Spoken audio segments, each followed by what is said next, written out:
nakita ko ba na umiiyak sila kasi nga yung expect ng pamilya nila sa Pilipinas is parang salog na ba? Mahirap po. Good morning guys! So ayan, gumawa pala kami ng mga bata ng pizza. Tadaan! Pagkatapos nito, meron kaming gagawin ni Habi sa basement. Kunin namin yung tubig doon. Kaya diba nangatunaw na yung ice. Doon na pupunta lahat sa basement. So ito na yung lulutuin natin.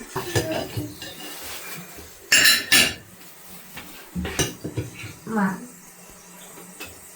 Cook pizza anymore. Lagyan natin ng Cheese bread.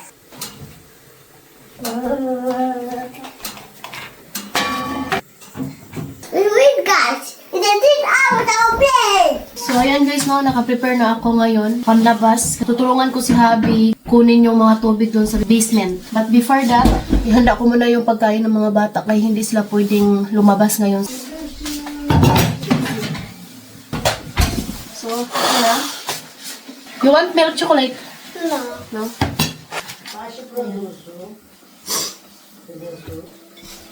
Não tem esse faca toda hora no osso, tá? Osso dai.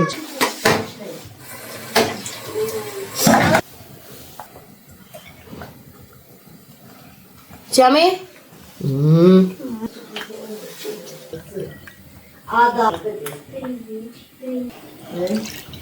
I thought you put in milk. Yung biyanan ko pala, dun siya sa church. So, kaya kami yung magkuha sa tubig dito sa Sentrala ba. Kailangan natin magsuot ng butas. Sa Bisaya, butas. Oh, may araw today. And, ayan, yung snow, hindi pa rin natunaw. O nga pala, kahapon, nag-snow siya konti. So, kaya may nadagdag na naman na snow. Pero hindi siya nakadami. Mi?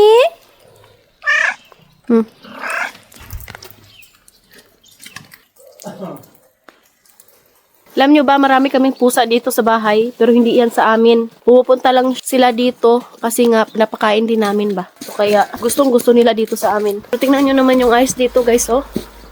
Yan, oh. So, ayan guys, oh, tingnan nyo. Yan yung makina ba. Yan yung nagpapainit sa amin sa loob ng bahay, no. Tingnan nyo guys. Sobrang hirap talaga kapag mag-snow. Hindi madali talaga guys. Yan, oh, may maliit na butas. From snow? Rain. Rain? Rain? Because the snow begin to melt. Na. Pag marami yung snow, tapos pag umuulan, dito sila napupunta sa basement namin. Kaya, ganun talaga ang buhay. Buti na lang talaga hindi umaapaw yung tubig dito sa heater kasi nga kapag umaapaw siya guys, hindi kami makagamit sa heater. So ang ending is sobrang lamig sa loob ng bahay. Dito lang kasi kami umaasa kapag winter para mainit sa loob. So,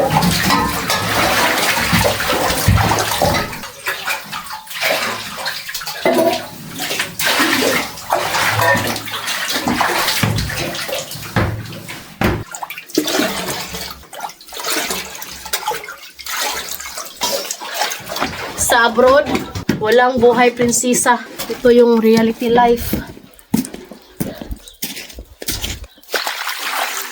Tanim ni mama dito. Nanubo na sila.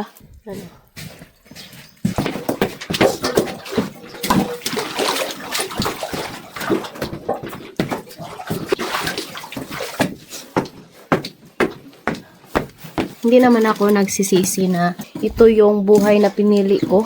Ito yung buhay na binigay ng Panginoon. Kasi nga, maswerte naman ako pagdating sa aking hubby, sa aking mga in-laws.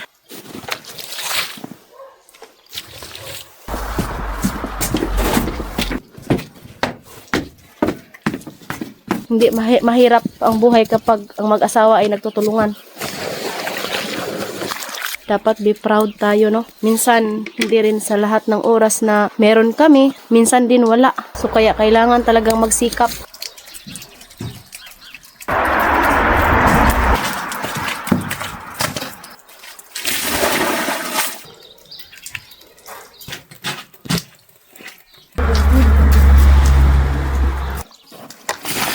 Ilang araw na lang, start na yung spring dito sa Romania.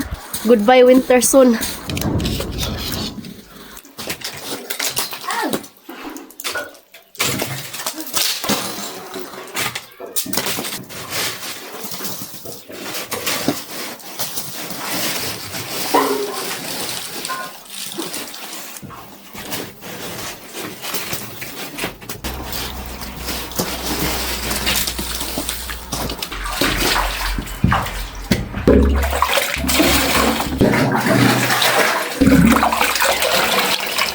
Ang daming mga kababayan na nakita ko ba na umiiyak sila kasi nga yung expect ng pamilya nila sa Pilipinas is marami silang pera dito, hindi sila nakakaintindi ba. Halimbawa na lang ba sa ibang mga Pilipina na kapag-asawa ng foreigner na walang trabaho sa ibang bansa, tapos yung pamilya natin sa Pilipinas hindi sila makaintindi kaya akala nila nakalibang tayo ng pera dito sa abroad.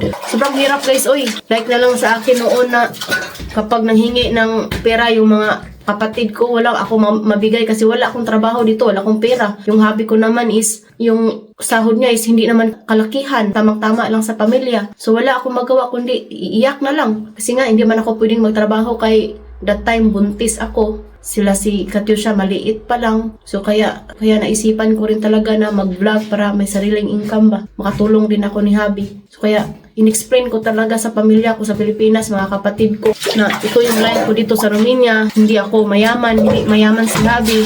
Sana maintindihan nyo rin. Kung may pera naman ako guys, binibigyan ko naman sila. Pero kung pag wala talaga. Hindi palagi mayroon akong pera. Minsan wala, minsan meron. Kaya kailangan nilang maningkamot, di magsalig kasud kay lisod kadyo guys. Panahon karon, ijahay tag pag paningkamot, ug natay grasya la mag tinabangay good pero ug wala pasyahay jud ta. Kaya nga na man jud ang kinabuhi. Kami dito sa abroad may pamilya din kami. Kayo diyan sa Pilipinas meron din kaya ijahay jud ta. Pag nay sobra-sobra. Ni ay Ayaw ako patulungin, habi guys, kasi masakit pa daw ako. As long as kaya pa ng katawan natin guys, gugugo lang tayo. Maliit lang to na bagay.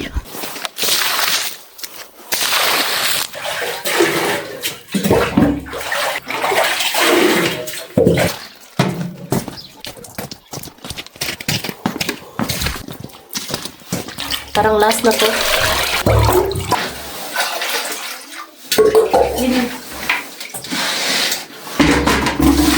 no, put the little, the blue This? in red and give me the red.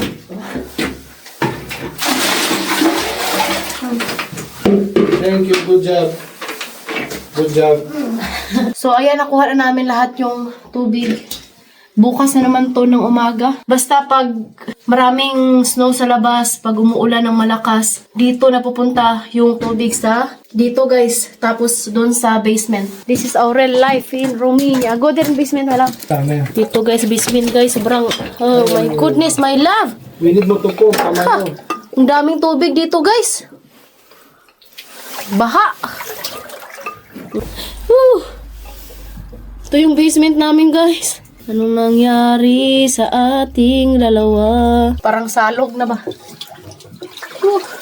Ang hirap po. Wala! Saan naman ito na? Onion. I wash. Ang daming nagtanong sa akin kung bakit daw hindi rice cooker yung gamit ko. Ito yung rice cooker ko guys. Nilagay dito sa basement. Let's go. Ganun talaga ang buhay. Weather lang. That water is for you to not miss the Philippines.